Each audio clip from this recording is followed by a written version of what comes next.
कुछ छोटा, कुछ बड़ा, कुछ हल्का, कुछ गहरा, सीधा सवाल के सीधा जवाब। छुपल राज के खुली पिटारा, जनता के अब यह बनारा। रोजी रोटी के सवाल, विकास निर्माण, भ्रष्टाचार, अत्याचार, रूढ़िवादी और अंधविश्वास पर कड़ा प्रहार। हर क्षेत्र के व्यक्तित्व संगे के सीधा दंगल। कार्यक्रम आमने सामने।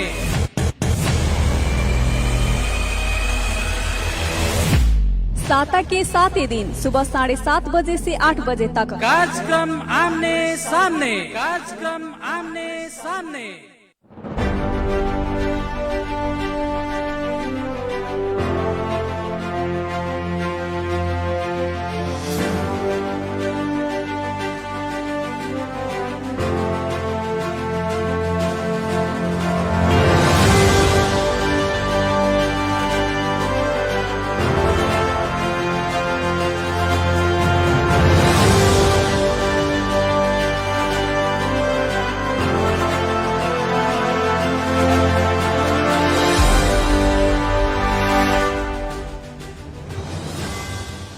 नमस्कार और प्रणाम तमाम भोजपुरिया श्रोता लोग के। रेडियो सानवी 96.4 मेगाहर्ट्ज के कार्यक्रम आमने सामने के दंगल में आज से फिर से हम मनोज पटेल हाजिर हो गए बनी और जनों सरकार के विषय में चर्चा परिचर्चा करते हमनी आ रहा बनी। जनता के विषय वस्तु, जनता के रोजी रोटी के सवाल, जनता के विकास के सवाल, किसान के सवाल, सिंचाई के सवाल, हर एक सवाल पर हमनी बातचीत कर रहा बनी। चाहे वो विकास निर्माण के होको, चाहे महिला उत्पीड़न के बात होके, चाहे और भी हमनी के समाज संगे जुड़ाइल कोनो गतिविधि होके, और खास करके हमनी राजनीतिज्ञ लोग संगे जौन देश के एगो विकास परिवर्तन के जौन मूल धार राजनीतिक लोग के हाथ में रहेला, राजनीतिक कर्मी लोग देश के परिवर्तन कर सकेला और समाज सेवा के सबसे उत्कृष्ट जगह राजनीतिक जौन चीज बा, राजनीतिक में आके ज्यादा से ज्यादा हमनी के समाज सेवा कर सकतनी ई सोच बा, लेकिन वैसे नहीं के हो सक रहा। ई सब विषय में भी हमनी चर्चा परिचर्चा कर रहा बानी और आज हमनी के कार्यक्रम में हमरा संगे छलफल करे खातिर आमने सामने के दंगल में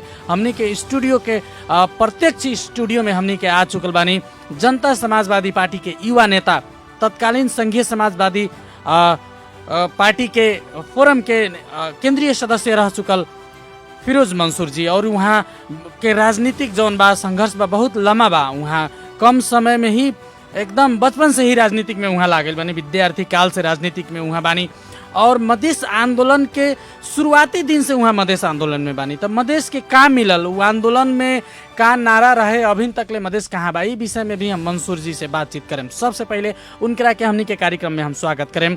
फिरोज जी, हमनी के कार्यक्रम में अपने के स्वागत बा। धन्यवाद।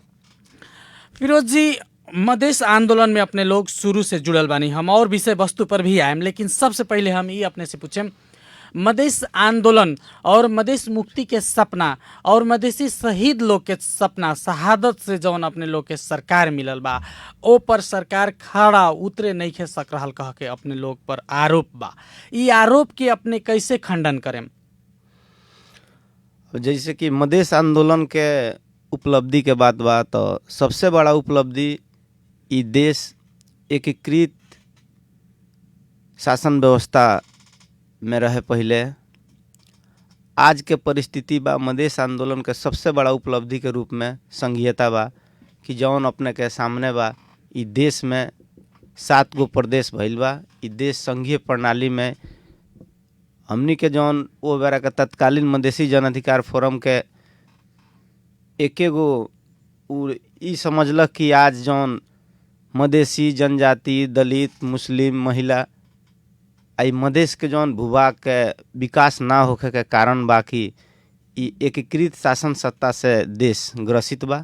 एकरा के संघीय प्रणाली में जब तक ना जाई तब तक ई देश के विकास संभव नहीं है, ई मधेश के विकास संभव नहीं है। ई जौन शोषित पीड़ित समुदाय बा ओकर विकास संभव नहीं है। उससे यहाँ मधेश विद्रोह के पश्चात जौन संघीयता आयल, भले हमनी के मांग तो मधेश में 20-22 जिला मिला के मधेश एक प्रदेश के रहे, लेकिन हमनी के वो मांग में पूरा के पूरा सफल ना होके सकनी सन। लेकिन हमनी संघीयता इस देश में लागू करवावे में, संघीयता के जननी ही कहम तो अपने के हमनी के मधेसी जन अधिकार फोरम ओ बेरा के तत्कालीन पार्टी बा आ ओकर राष्ट्रीय अध्यक्ष माननीय उपेंद्र जी ही ई देश के संघीयता के जननी बानी। लेकिन फिरोज जी अपने ये सब बात कहनी है, लेकिन जनता के अभिन का कहना बा कि मधेश जन विद्रोह मधेश पहिलका दूसरका जौन आंदोलन भइल उ आंदोलन के अपने के पार्टी भजैलक और मधेसी जनता के गुमराह में रह के पूरा वोट अपन बक्सा में अपने लोग डलवा लेनी और उ बल पर प्रदेश 2 नंबर के सरकार अपने लोग में हाथ में लेवे में सफल भइनी। लेकिन सिंह दरबार जनता के घर घर में आयल कह के नारा लगा के जौन नारा देवल गई संघ सरकार से या प्रदेश सरकार से उ अभिन तकले नहीं के जौन अधिकार सब जौन रोजी रोटी के जौन बात बा, विकास की योजना बा, जौन राहत के पैकेज सब बा, जौन जनता के खातिर सरकार से मुहैया हो रहल बा, उ जनता लगे नहीं के पहुँच रहल। ओमे दलाल लोग बीचे में गायब कर देता।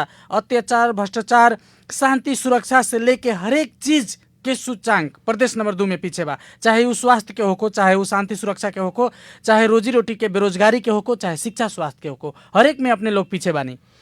कहा बा कि जैसे ही घर घर में जौन गांव गांव में सिंह दरबार वाला नारा रहे उ संघीय सरकार नेकपा के ई नारा रहे। अब एकर जवाब नेकपा ही पार्टी दे सकता। एकर जवाब हमनी के आज के ई जनता समाजवादी पार्टी के तरफ से एकर जवाब मिलल संभव नहीं है।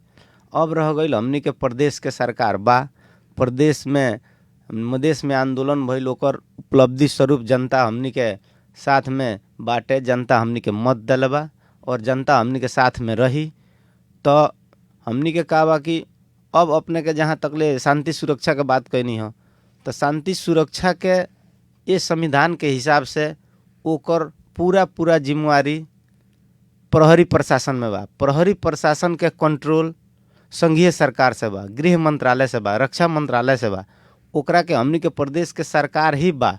लेकिन हमनी के का बा कि हमनी के मातहत में एगो अपने साधारण प्रहरी जवान के भी अपने ओकरा के कोनो किस्म के बढ़ुआ सरुआ या कोनो किस्म के ओकरा अच्छा काम कैला बापत पुरस्कृत भी नहीं कर सकत।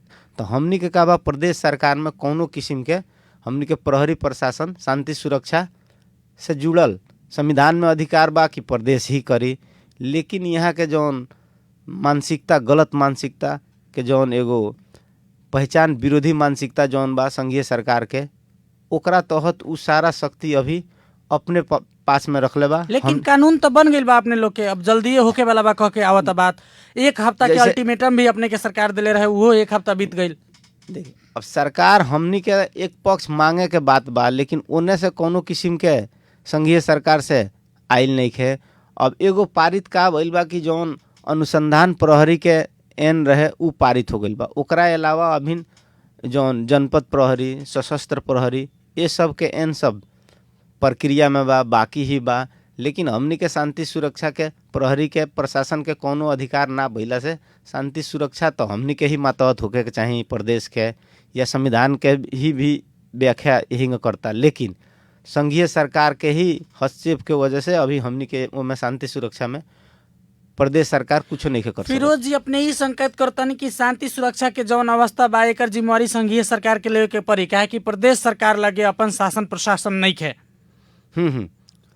अब रह गई अपने शिक्षा स्वास्थ्य के बात करनी है तो स्वास्थ्य में अपने के सामने जौन अभी भी हमने कोविड-19 कोरोना के महामारी से देश ना पूरा दुनिया ग्रसित बा गुजरतानी सन।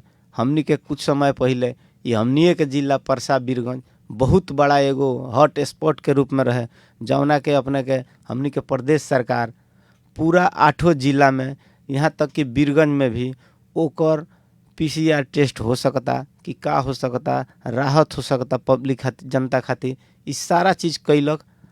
ओकरा तुलना में केंद्र सरकार कुछो नहीं के कैले। इस देश में 3 तरह के सरकार बा, खाली प्रदेश सरकार ही इस देश संचालन नहीं के करत या ई प्रदेश संचालन नहीं के करत।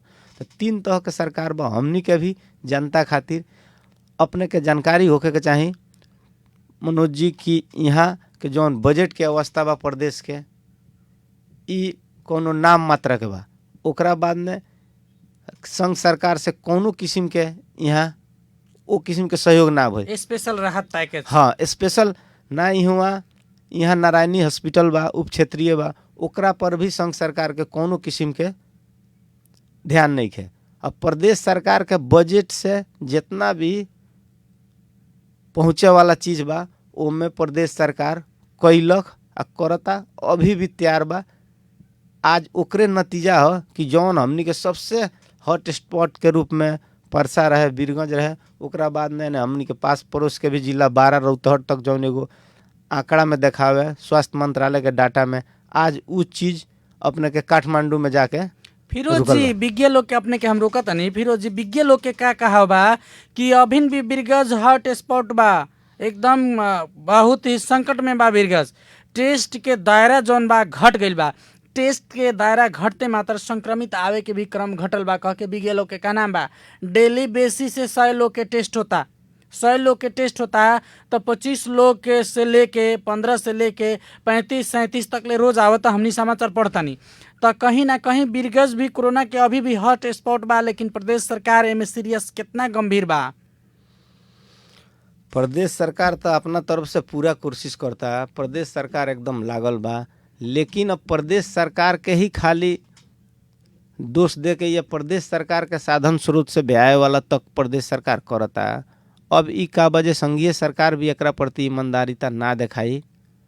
एगो बात कहीं देश में काठमांडू बाहे कि या यहाँ घर घर करे के चाही, या एक घर एक परिवार टेस्ट करे के चाहिए, वो किस्म के सरकार के कोनो ऐसा योजना नीति नहीं है, ओके तहत इस सारा समस्या आ रहा बा। फिरोज जी जैसे कि अपने कहनी एक घर एक पीसीआर, अपने के ही स्थानीय सरकार में परसा जिला के अगर स्थानीय सरकार के बात कल जाओ तो लगभग 8 उप मेयर सब लेके 11 गो तह स्थानीय सरकार में अपने लोग के बरियार पकड़बा।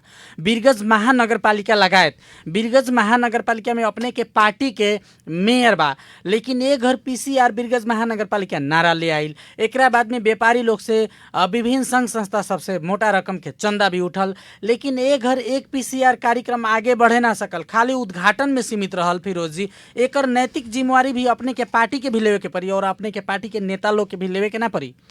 जैसे एक घर एक पीसीआर उद्घाटन में सीमित नहीं है, ये चीज़ अपने के जानकारी होके के पड़ल। एक घर एक पीसीआर भइल, लेकिन ओकर जौन स्पीड से जौन द्रुत गति से निरंतरता देवे के चाहिए, ओमे कुछ सुस्त गति आ गई बा। उ चीज़ खातिर ओमे उ ना भई रही तो इतना जाके यहाँ से लोग संक्रमित के संख्या दिखाई दे के भी अच्छा होके इतना अपने के जितना भी कोविड हॉस्पिटल बा, अपने के गंडक रहे या नया में अभिनी बाबा होटल में बनल बा, या और जितना बीरगंज हॉस्पिटल बा, सारा जगह में रहे, सिद्धार्थ के क्वारंटाइन में रहे, सारा लोग के अच्छा क्या हुई। तो ओकरे नतीजा बा कि महानगर पालिका भी अपना स्तर से लागल बा। अब एगो महानगर पालिका के कोई सहयोग ना करी, संघ सरकार ना करी, चारों ओर से अगर अच्छा से कोऑपरेशन ना हुई तो वो कहाँ से सकी, लेकिन वो अपना से लागल बा और उनमें कुछ गति सुस्ताइल बा, लेकिन ओकरा के हमनी के अन्यथा लेवे के ना भइल, उ बंद नहीं है, वो एकदम होई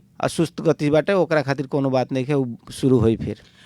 फिरोज जी हम एगो और बात जोड़े के चाहें, अपने लंबा समय से मधेश के आंदोलन के शुरुआती दिन से अपने मधेश आंदोलन में लागल बनी, मधेश मुक्ति के लड़ाई अभी भी जारी बा। अपने लोग के नेता लोग भी उपेंद्र यादव जी भला आई रही है, डॉक्टर बाबूराम भट्टराई लोग उ लोग कहनी है कि अभी भी अधिकार हमनी के पूर्ण रूप में प्राप्ति नहीं के भइल और मधेश मुद्दा हमनी भूलल नहीं की, लेकिन युवा लोग के जग पर सारा आंदोलन होला और अभिन्न स्थानीय सरकार में भी अपने के पार्टी के बरियार पकड़ बा, प्रदेश नंबर 2 में भी अपने के सरकार बा। अपने लोग के पल्हा आवते आवते पार्टी कमजोर होके के तरार में जा रहल बा। अभिन्न लोग स्थानीय सरकार के नेता लोग भ्रष्टाचार कर रहल बा, अपने के पार्टी के सांसद विधायक लोग भ्रष्टाचार में फंस रहल बा। तो बिहान अपने लोग के पल्हा आई तो अच्छा ना करे सके तो अपने लोग के पल्हा में तो पार्टी पटका जाए। फिरोज जी अब का बा कि जैसे हमनी के पार्टी के सांसद या जे भी प्रदेश सांसद लोग बा लोग, उन लोग के जैसे अब मीडिया में भ्रष्टाचार के बात आवे के, एकरा के हमनी के राजनीतिक में कोनो बहुत बड़का एथी नहीं है। मीडिया में नाम आवते मात्र, समाचार बाजते मात्र उ भ्रष्टाचार में लिप्त बा या भ्रष्टाचार प्रमाणित बा, ए तरह ना हो रहा होला। अब का बाजे हमनी के भी यहाँ के प्रदेश में हमनी के सरकार बा, तो स्वाभाविक बा कि हमनी के यहाँ विपक्षी दल भी बा, तो उ सब भी ओकर प्रोपेगेंडा उठा के हमनी के पार्टी के बदनाम करे खातिर, जनता में हमनी के पार्टी के छवि धूमिल करे खातिर ये सब हो सकता। अब ओकर तक का बाजे हमनी के न्याय पालिका जौन बा, अदालत बा उहे फाइंड आउट करी, फैसला करी कि के दोषी बा, हमनी के पार्टी खाली दोषी बा कि और पार्टी से जे जीतल बा उ निर्दोषे बा। ई चीज़ तो होबेरा के बात बा। ओकरा खातिर हमनी के अब रह गए सवाल हमनी के समय, हमनी के पार्टी ई मधेश आंदोलन के यहाँ के जौन शहीद के पर स्थापित, शहीद के खून पर स्थापित ई पार्टी बा। ई पार्टी केहू एगो दूगो व्यक्ति पार्टी में गलत करते मातर या ओकरा भ्रष्टाचार में पड़ते मातर ई पार्टी के कौनो ऐसा असर पड़े वाला नहीं है। एको गो वार्ड अध्यक्ष या गासस नसस या कोनो किस्म के कुछो ना रहे निर्वाचित, तबो ई पार्टी ये जिला में अपना बलबूता पर बहुत शक्तिशाली रहे, आज भी बा। बिहान के भी दिन में हमनी के सारा सीट एकरा लेकिन से ज्यादा फिरोज जी हम ही कहतनी कि अभिन के नेता लोग जे नीति निर्माण तह में बा अच्छा से काम ना करी तो अपने लोग राजनीतिक कर्मी बानी, अपने लोग भी बिहान चुनाव लड़ेम, अपने के मौका नहीं मिलल तो अपने भी बिहान चुनाव जब लड़ेम और अभिन के जे नेतृत्व बा, अभिन के जे सांसद विधायक लोग या स्थानीय सरकार के प्रमुख लोग बा बढ़िया से काम ना करी तो जनता अपने लोग के कैसे पसंद करी? बिहान जनता के बीच में अपने लोग कैसे जाएम? देखी कोई भी पार्टी के एथी बा, व्यक्ति बा, निर्वाचित बा, ओकरा के हम अपने के ये एफएम के मार्फत से संचार माध्यम से हम ही कहे के चाहतानी कि उ लोग जनता खातिर कटिबद्ध रहो, जनता के काम करो, न तो जनता ही जनार्दन बा। 5 वर्ष के बाद उ देखा दी। लेकिन कोई एगो विधायक, प्रदेश सांसद या संघीय सांसद के गलत करते मात्र हमनी के पार्टी के पर कुछ अवस्था धूमिल हुई, लेकिन उसे हमनी के पार्टी के कोनो ऐसा ना व्यक्ति के ऊपर भी चुनाव हुई, पार्टी के छवि के ऊपर भी एक आदमी करते मात्र सारा लोग वो गलत हो गए, ऐसा किस्म के भी बात नहीं है। उसे हमनी के वो सांसद लोग के भी पार्टी आंतरिक हिदायत दे रहा बा कि अपने लोगन के सारा काम जनता के अनुकूल करे के पड़ल, अच्छा करे के पड़ल, ये सब से अपने दूर रही। उसे हमनी के पार्टी एकदम लागल बा। आगामी हमनी के पूरा ई प्रदेश में फिर हमनी के सरकार रही आ कानून भी अभी बने के क्रम में बा, निर्माण के अवस्था में बा। उसे हमनी के अभी जितने साधन स्रोत भइल बा, प्रदेश सरकार यहाँ के जनता खातिर, ये प्रदेश खातिर एकदम लागल बा। अपने के देखी कि कोविड में भी खुल के आ गई, इतना सहयोग कैलक। आज कृषि के बात बा, कृषि में देखी ई जौन लॉकडाउन के अवधि में 5 लाख तक कर्ज लेहल कृषक के, कृषि कर्जा खास करके चाहे कोनो बैंक से होके, ओकर ब्याज प्रदेश सरकार मिन्हा कैलक। अभी भी जौन देखी कि कृषि में वो कृषि के ट्रैक्टर 50% अनुदान में वितरण कैलक प्रदेश सरकार। आज भी हमनी के परसा के कृषि के भी स्थिति इस साल के जौन बजट रहे परसा ज्ञान केंद्र के कृषि के बीरगंज के 10 करोड़ फ्रीज हो गए रहे। हमनी के हमरे नेतृत्व में हमनी के समाजवादी युवा संघ के युवक साथी लोग वहाँ कार्यालय प्रमुख से बात क के वहाँ संतोषजनक जवाब ना आइला पर हमनी के धारणा देनी सन। वहाँ के कर्मचारी के भीतर में इतना ना गुटबंदी हो गई बा, हमनी के कार्यालय के पैसा, ये जनता के पैसा, यही कृषि प्रधान देश बा, कृषि में परसा पीछा बा। लेकिन ओकरा वजह से ओकरो खातिर हमनी के दबाव बनैले बानी सन, दबाव देतानी सन। यहाँ के और भी जैसे कार्यालय सबके भ्रष्टाचार के अवस्था बा, कर्मचारी सबके अपने आए दिन सुनतानी अख्तियार हियाँ पकड़लक, हुआं पकड़लक, उ सब के भी हमनी के संगठन जौन बा, हमनी के युवा संघ बा, उ अपने के खबरदारी करी, हर जगह जनता के दुख सुख में खड़ा रही। हमनी के कान में कान मिला के जनता से हमनी के रहम सन। फिरोज जी अपने ये सब बात कहतनी, ये सब बात अपने कह रहा वक्त रेडियो में विपक्षी लोग के और खास करके नेकपा के तो बरियार सरकार बा संघ में, एकरा बाद में अलावा 6 प्रदेश में नेकपा के सरकार बा, अपने के प्रदेश नंबर 2 में उ लोग पक्ष में बा अपने लोग के। लेकिन उ लोग के कहनाम का बा कि प्रदेश सरकार 2 संघ सरकार के गाड़ी देवे बाहेक कोनो काम ना करे सकेला। जौन हमनी के अनुदान पे ठा रहल बानी प्रदेश सरकार के खातिर प्रदेश नंबर 2 में, प्रदेश के सरकार ओकरा के खर्च करे में असफल हो रहल बा। कृषि के भी अपने बात कहनी है, बहुत ज़्यादा रुपया कृषि के जौन फ्रीज हो गई प्रदेश सरकार के आयल रहे संघ सरकार से जौन अनुदान सशस्त्र अनुदान के नाम में विभिन्न योजना सबके खातिर जौन पैसा सब आ रहल बा उ सब पैसा सब फ्रीज हो रहल बा, जनता के विकास होके नहीं के सक रहल। और खास करके प्रदेश नंबर 2 के किसान के मैत्री योजना सब प्रदेश सरकार लेके नहीं के आवे सक रहल कह के अपने लोग ऊपर आरोप बा जनता के। देखिए किसान मैत्री तो का बजे इहे एगो प्रदेश बा जौना में अपने के ई प्रदेश के माछा में मछली में निर्भर करावे खातिर ई प्रदेश हेचरी में लगानी करता, पोखरी में लगानी करता। ई प्रदेश माछा में निर्भर रही।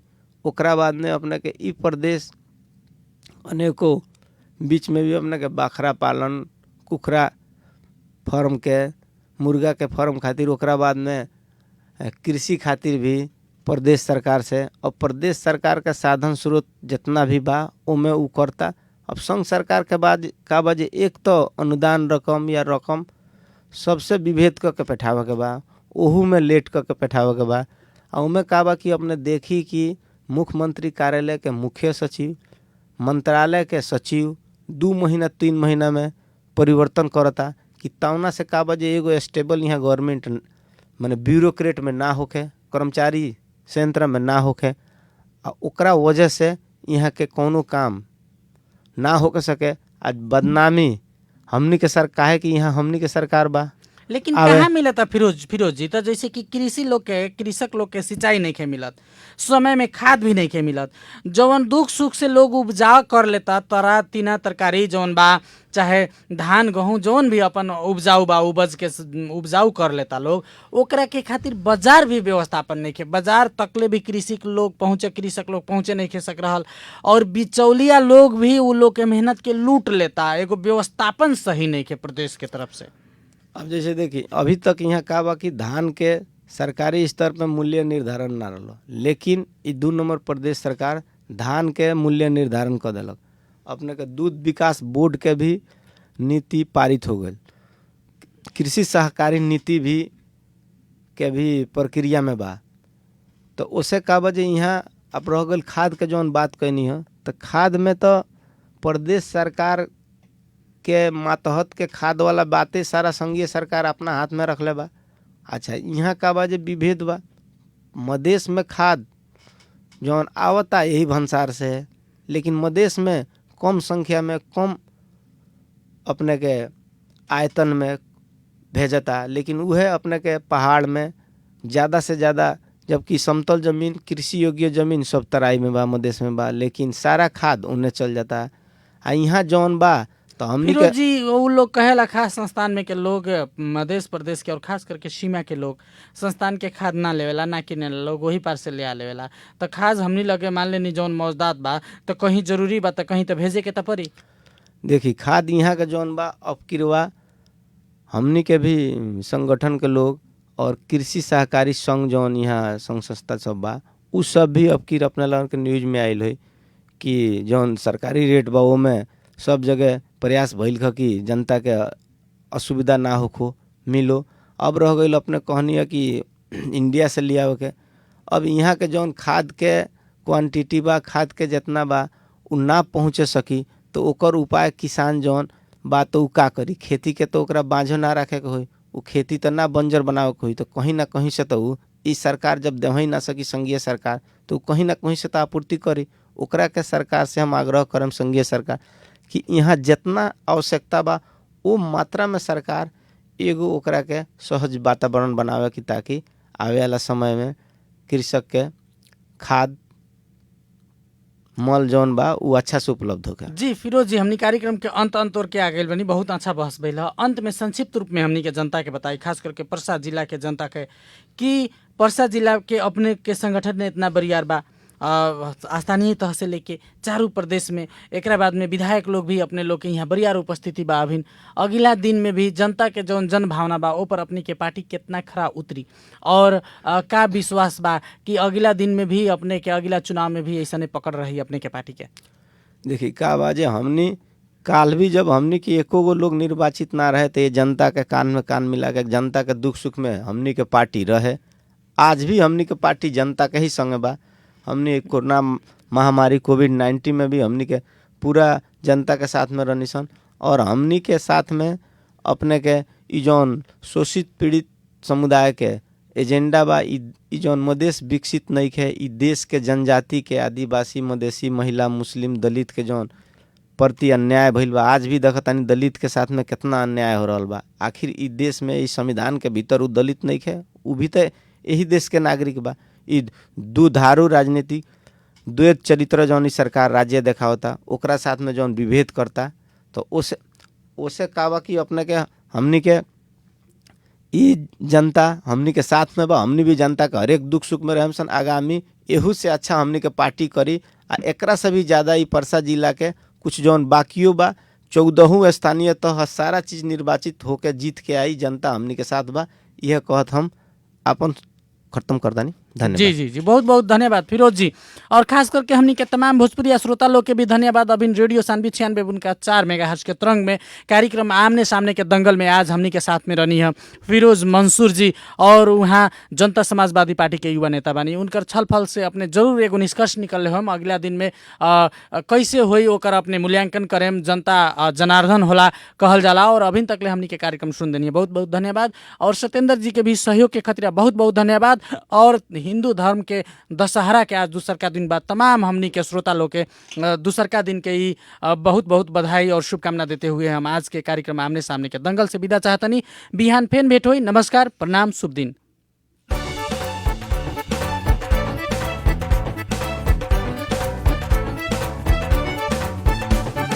नेपाली मन को आवाज हो यो।